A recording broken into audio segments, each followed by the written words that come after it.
And when they were 4-2, I left CNN, and it was really, really hard. That was probably the hardest thing, apart from my dad dying, that I've ever been through, because it was a whole lifestyle and something I absolutely loved that was sort of taken away. It was the right thing to do for the family. It was a terrible thing to do for my career. I think all people in my industry, in the communication industry, perhaps in tennis, are a little bit selfish. You have to be, I think, to do well at something in particular. Good evening. Well, I'm absolutely delighted to have Candid Reid with me. She has her own podcast. It's done very well. I've done some podcasts with you with the ATP Tour as well. And if you watch a lot of tennis, you will have definitely heard her commentating. And of course, a number of years ago was a very big anchor for sport for CNN. But I'm not going to spoil it for you, Candy. I'm going to let you introduce yourself and just give people a brief outline of your career so far, which has been incredibly successful, and it's just great to have you on the show. Well, it's nice of you to say, Dave. I would actually say that it hasn't been incredibly successful. I'm looking for more and always trying to be better every single day, but trying to get the most out of myself. Yes, hello, everyone. I'm Candy. I played tennis quite a lot when I was younger. I would call myself also a failed tennis player, and I wish that I'd met Dave Samuel earlier on in my life, because I think I would have been a lot better tennis player. I really do. I did have the good fortune of being coached by Ian Hughes, who's now Belinda Bencic's coach for the second time, and he was really good. He made me love the game as a 13-year-old, but technically I wasn't sound enough to play at top-level professional tennis. So I made the choice to go to US University and play for the University of Tennessee for 4 years, with the thought that probably I'd go into broadcasting. Having been in Uzbekistan, I played a $25,000 event in Tashkent, which is the capital of Uzbekistan. I was there for about 10 days, and I remember watching CNN because it was the only option to watch television in English. And I saw Christian Amanpour on the television. And at 17, I thought, that is what I want to do, because I thought I wouldn't make it properly as a tennis player, and I didn't want to do it if I wasn't going to be the very best. So I picked the university closest to CNN that had the best tennis team. I had 4 amazing years in Knoxville, Tennessee. I know you've been there, Dave, because there's a great challenger there. Yeah, I've also been to Tashkent and sat there watching CNN. I was there with Miles McLagan. That's and then and with Andrew Richardson. So that's a long phenomenal. time ago. But yeah, Tashkent was okay. We went out to Samarkand, and then CNN was definitely, literally the only channel you could watch. Yeah, this is the only thing. Well, So that's in how those I got days, sort of enamored CNN by was a good- broadcasting. Yeah, and in those days, CNN was good company in a hotel room. Yes, indeed. Yeah, so actually, in my junior year, which is my 3rd year at University of Tennessee, I got an internship, and then I got hired immediately after graduating from my 4th year with a degree in broadcast journalism and economics. And then I stayed at CNN, my dream job, for 12 years, where I covered the world of sport. I did lots of tennis, but I also did the Masters, golf. So I've been to Augusta National. My golf clubs have actually played Augusta National. I haven't. That's a story for another day. I went to World Cups, European Cups, Olympics. I did skiing. I did Tour de France. I did cheese rolling. I did wife carrying. I did pretty much everything. I love sports more than life itself. And then after, 12 years, I took 7 years off because I had children. I started my own tennis academy in Atlanta. I absolutely love that. Then 6 years ago, the family moved back to England, and I started back in broadcasting and primarily in commentating. So I think that brings us up to date, Dave. Brilliant. Yeah, so it's I'd say it was a very typical path for a tennis player that veered off in another direction. But I'm pleased to say that you haven't been lost to tennis, and in a way, after your CNN days, are back in tennis in a big way. So anyway, down to the questions, and I'm sure this will bring some more color to your story. But, what 2 people have influenced you the most? And I know this is a bit of a moving thing, because sometimes when you're younger, but if you really think about it, the 2 people who've influenced you most, and why? What is it that really helped you, or steered you clear of, or whatever it is? and one of them can be a family member and the other one not.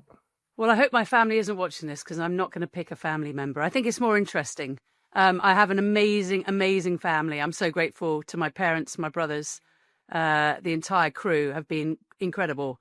But I'm going to say, and this is a little bit of recency bias, so I'm actually going to pick 2.5. And I know that's probably not allowed, but I'm going to first start with Roger Federer, because I've met him on multiple occasions, and I just think his tennis is glorious. It was glorious.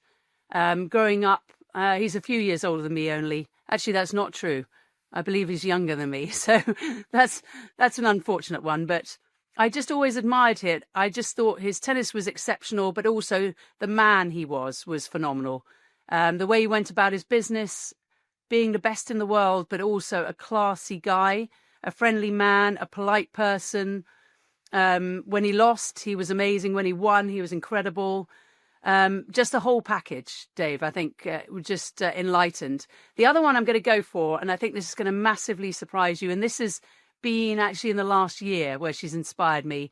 I'm going to go for a woman. And I'll do this one first and then I'll go back. But Taylor Swift is going to be my next one. And now Roger Federer and Taylor Swift made 2 commencement speeches. They're both online. And I urge anyone watching this to go and listen to those, because they will blow your mind, both of them. I've heard the Federer one, but I've not heard the Taylor Swift one. So it's incredible. It's in New York. Okay. She talks for, I think, 45 minutes. I don't know if she's got an auto cue. If she doesn't, she is even more brilliant than I think she is already, because it was flawless and it's so inspiring. And I think it's important for women to have a female who really guides them. And obviously, I have no idea. I don't know Taylor Swift. She doesn't know me. She probably couldn't care less. But I think the things she has done for young women in this world are absolutely incredible. She has shown that with hard work, perseverance, a good attitude, politeness and friendliness, that you can do incredible things. I think she's the biggest, if not the best recording artist in the world right now.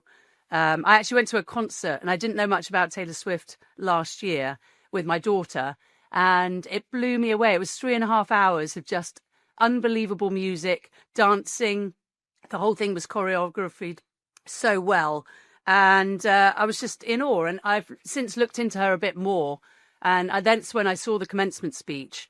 And just everything she stands for, I just think she does it in a first-class way. And I don't know how you feel, Dave. I'd love to know, because you're someone I admire a lot. But someone who's really achieved so much, like Federer and Taylor Swift, to, I think, believe that they are really genuinely good people is just excellent. Because so many times we hear about these amazing people that are, they just come across in not the best way, do they? They treat people badly. They've got multiple boyfriends, girlfriends, husbands, wives, children all over the place. But I think Taylor Swift and Roger Federer do things 100% correct. Yes, I mean, I think they're fabulous role models, and I think it's, to the best of our knowledge, of course, but it is refreshing when role models in real life seem to be exactly how they come across. Yes. I do have a theory that I think, I mean, a lot of it is inside them, and where that comes from parenting or, good mentors. But I do think as people get more and more famous and, become the best maybe in the world and become very, very famous, if they don't keep people around them that keep them normal, so that they see their job as a job and the fame as a byproduct of the job, but they don't see themselves as now a different, maybe even superior person because they happen to be very good at something. I've said this to many, many players, if they kind of start to get a bit big for themselves. If I'm ill, I don't want Roger Federer showing up as the doctor. I want a good doctor. And if if my pipes are leaking, I want a superb plumber showing up. Not a euphemism. And when you happen to be just brilliant at your job, whatever it is, you are brilliant. Yeah. But that doesn't mean you're brilliant at everything. It doesn't mean that, suddenly you walk on water and can do so Correct. much stuff, kind of better than anybody else just because you happen to be an absolute phenomenal expert at your field. And I think for me, being grounded is understanding that clear principle that I am brilliant at what I do, but the world needs people brilliant in all different fields, because we drive cars, we sit in buildings. I mean, for me, I get blown away sometimes by infrastructure. It's like, how do you build a city? I mean, or a new building or whatever. The people who are putting this thing together, I mean, I know that they obviously have formulas now and everything, but still, it's amazing. And we take it all for granted that this just works. Agreed. But, there are and have been geniuses that have got us to this fantastic standard of living that most people in the Western world, or a lot of people in the Western world live, sadly. But I think even, I've heard, and I kind of believe it, that overall, with all the troubles in the world and that overall standards of living and have improved enormously, over the last 50, 60 years. Totally agree. So I think, two brilliant role models. It's interesting because they've touched you kind of vicariously. In other words, you've seen how they are. Yes. And how has that impacted you, would you say? Well, I think it's just so refreshing to know that you can be at the top of your game like those two and still be grounded, as you said. I think they're inspiring every day, such good role models. I just think, generally I listen to this Taylor Swift's music all the time, and there's so many great messages in there. And obviously my 16-year-old daughter loves the music, and I'm 48 and I love the music. And somebody who's 70-something loves the music as well. There's something there for everything. And I think she just captures people's personalities. I think she captures things that go on in life. And then you've got Roger Federer, and obviously happily married man with 4 children. I know how incredibly difficult tennis is. And to be that good and that genuine just blows my mind. And the fact that you really don't hear one word that's bad about him. And we are in this game right in the insider, the coalface, as the Australians call it. And you hear the rumours, you hear things maybe that someone hasn't done that's particularly good. You never hear anything. Well, I certainly haven't. No, I've never negative as well. About Federer. And I just think that's so incredibly good. And I've had the pleasure of meeting him on multiple occasions. I remember one time, it was after the US Open, which he won, because CNN used to send me every year, which is an unbelievable privilege. And we used to interview the winner. And then the next day we'd go and sit with them in the CNN bureau somewhere and speak to them for about, however long they were happy to do so. And I remember Federer and I we were just chatting. It was probably half an hour. And Mirke, his wife, was kind of, standing on the sidelines like, when are these two going to finish? And he addressed me by my name, which I think is unbelievable. He's phenomenal at remembering names. Yeah, he is he just remembers phenomenal. names. Yeah, he makes sure he asks you, and you feel $1 million after that. Just somebody that well known, actually, thinking of someone other than themselves. So I think in those two ways, and I'd love to add a couple more people just briefly, Dave, because this may not be popular to some British people listening, but Margaret Thatcher was a huge source of inspiration for me growing up. Because the year I was born, she was in power. To have a female, and I was thinking about this because I lived in the US for 22 years, where there has never been a female president.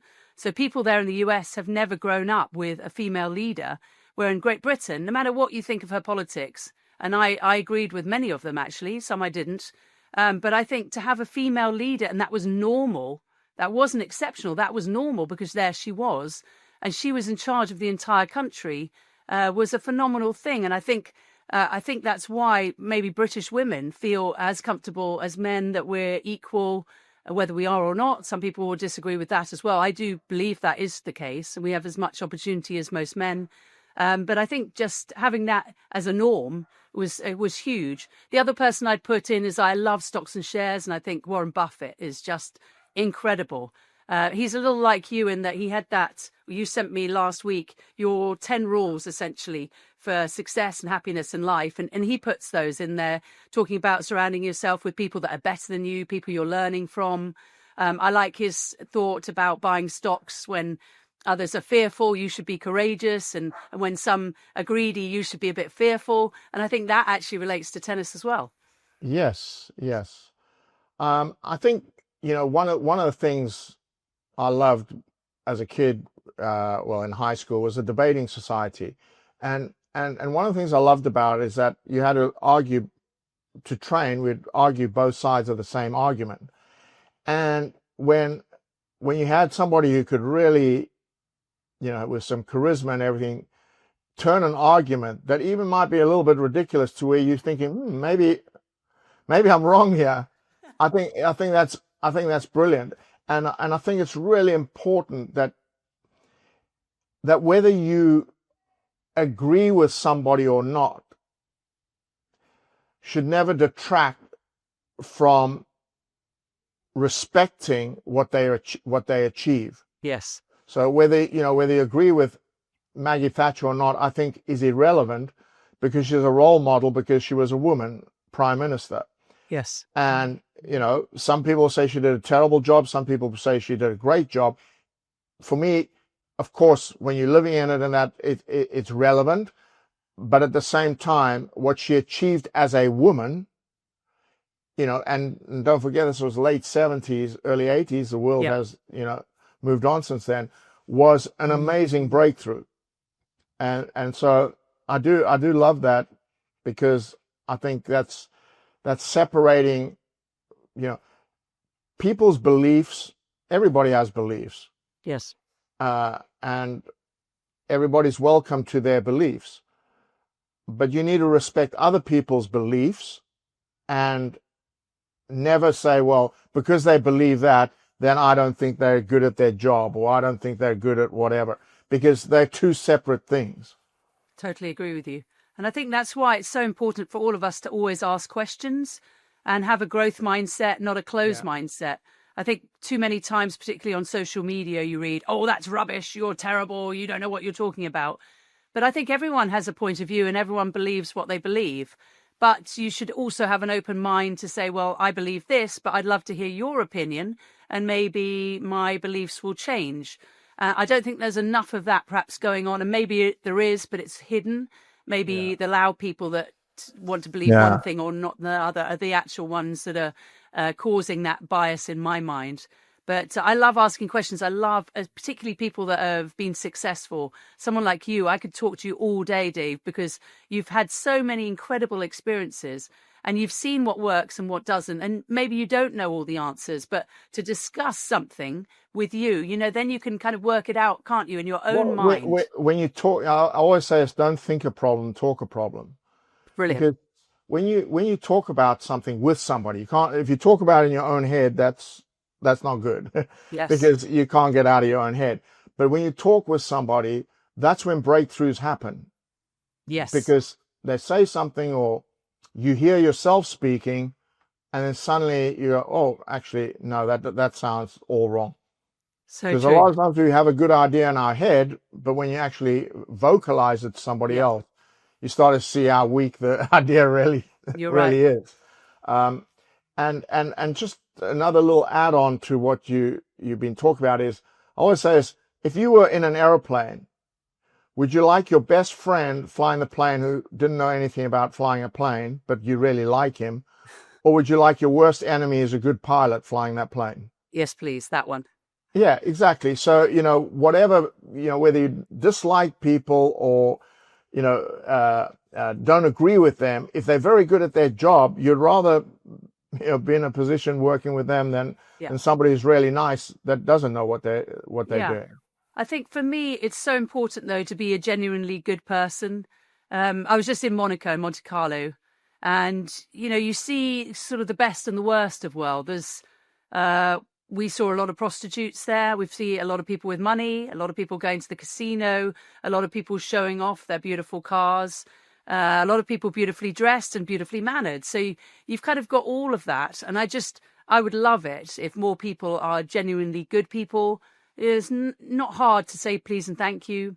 It's not hard to respect people. It's not hard to do things the right way. And obviously the lines are a little blurred. What is the right way? But we all know, we all have a moral compass, and we all know essentially what is the right thing to do. When you're in a car, you should let somebody in, as opposed to, drive up to the next person and make sure they can't get in and give them the finger. It's just simple, genuinely good things that I hope my children would do. I hope I will do. I hope the rest of my family do. And I also think, Dave, how important it is to have people you can speak to, because you said, talk out a problem.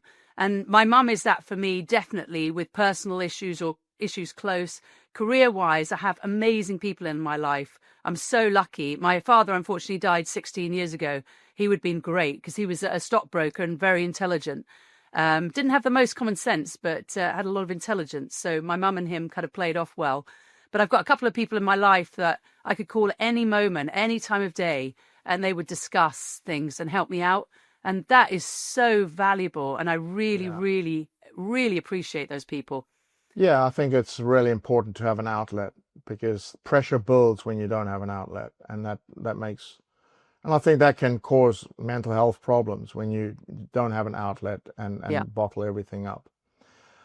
My next question for you is there any event that's happened in your life that took your life in a totally different direction or different trajectory or whatever, that you go, wow, if that hadn't happened to me, who knows?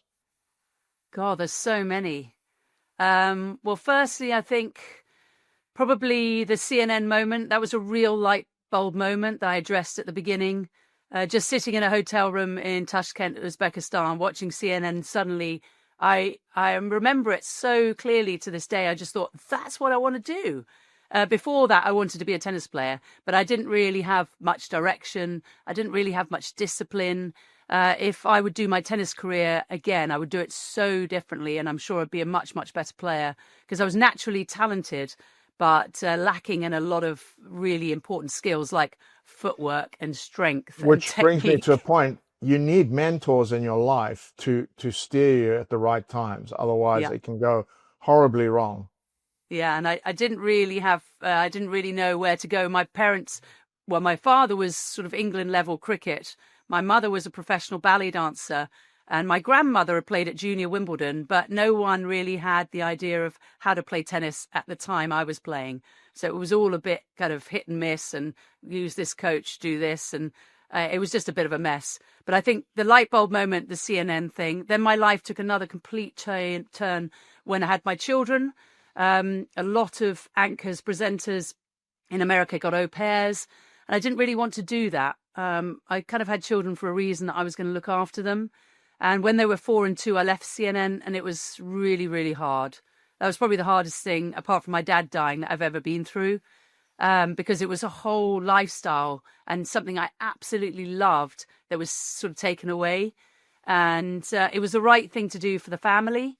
It was a terrible thing to do for my career. And I think all people in my industry, in the communication industry, perhaps in tennis, are a little bit selfish. You have to be, I think, to do well at something in particular. And this was my kind of selflessness coming out, that I really wanted to be a mum and look after my kids, be there for them first thing in the morning, be there for them at supper time and all the times in between, especially when they were younger. So I opened up my own tennis academy, in which case I actually took the kids with me after school. So they played a lot of tennis. So I could keep working, keep an income, keep my brain moving, play tennis quite well, actually. I think I got better when I owned my tennis academy, because I sort of worked out the fundamentals a little bit better. But I think those were the two big moments in my life, the CNN one, and then opening up my own tennis academy so I could have and be a mum. I mean, I think I always say that the best are the most relaxed and bravest. And what I love about that story is the best doesn't always mean career. Yes. You know, success is being a successful person. And I think, you know, what you did was very, very brave, because actually it sounds nice, but it's incredibly difficult to do. When especially if you are doing well in your career, to give it up, or, you know, and then, you know, I think what you're proving is the confidence that you have to be coming back, and, you know, at a different time of your life now, and I think doing extremely well, and you know, forged another career for yourself. Yeah. And but you did an incredibly brave thing at that time, and I salute you for that, because I think there are less people who would give up the career if they had the means to not. Yeah, I agree with you. I think I had such a wonderful childhood. I mean, I was incredibly lucky. It's luck, isn't it? Complete luck. And I was so lucky, and my mum was home with me, and I just wanted that for my children. But it was an unbelievably difficult decision. Of course, looking back, it was the right one, and I've been granted a second opportunity in this business, which I am so grateful. And I would put myself as number 10 out of 10 on the happiness scale in life. I just think I've hit the absolute jackpot. Every day I wake up, got this huge smile on my face. The best day in my morning is going for a dog walk.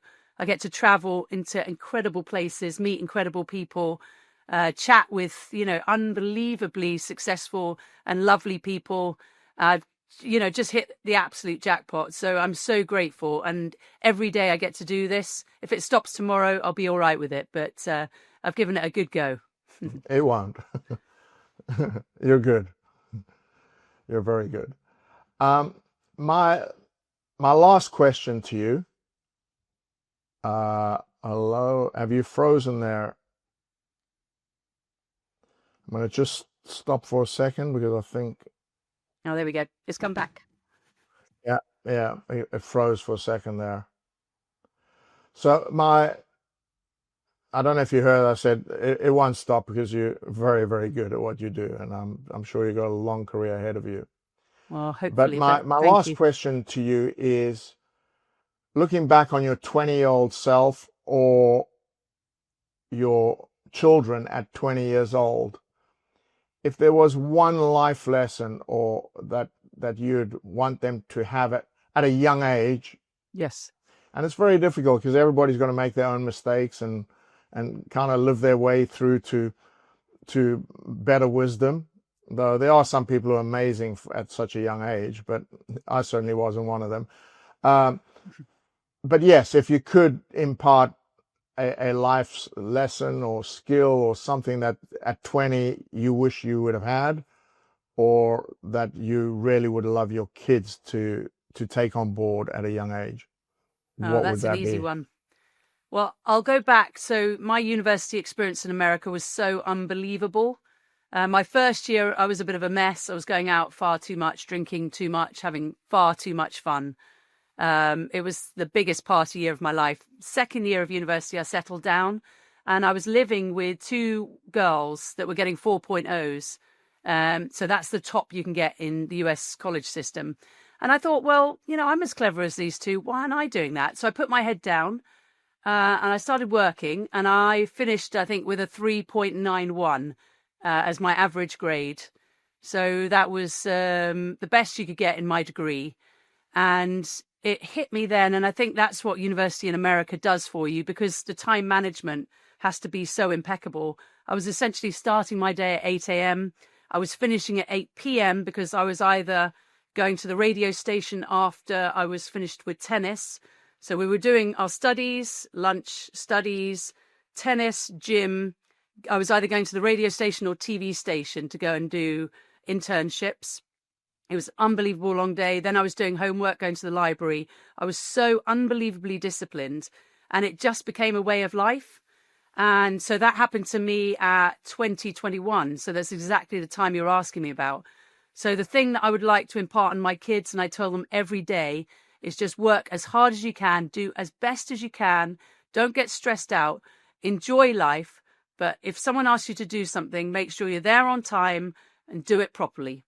That's all. You don't have to go crazy. One of my favorite sayings, and I love a saying, Dave, I've got a couple that are always in my head, but one of my favorites is by Woody Allen, who, again, a controversial figure, but he says 80% of life is just showing up. And I think that is absolutely brilliant. Yeah. I mean, I do agree with that. I think if you're reliable and responsible, you're going to do just fine. Yes. Yes. It's not that hard.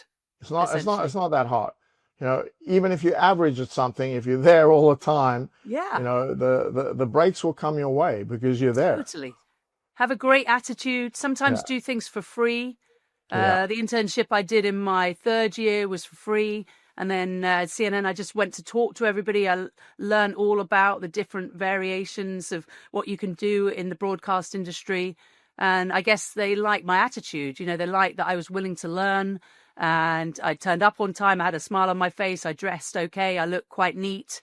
So that's the information I would just tell my kids. Just be a good person, work hard, try your best. Yeah. I mean, fabulous. Simple, but the best ideas are simple. Yeah. And the best in the world, actually, from what I've seen, keep things very simple.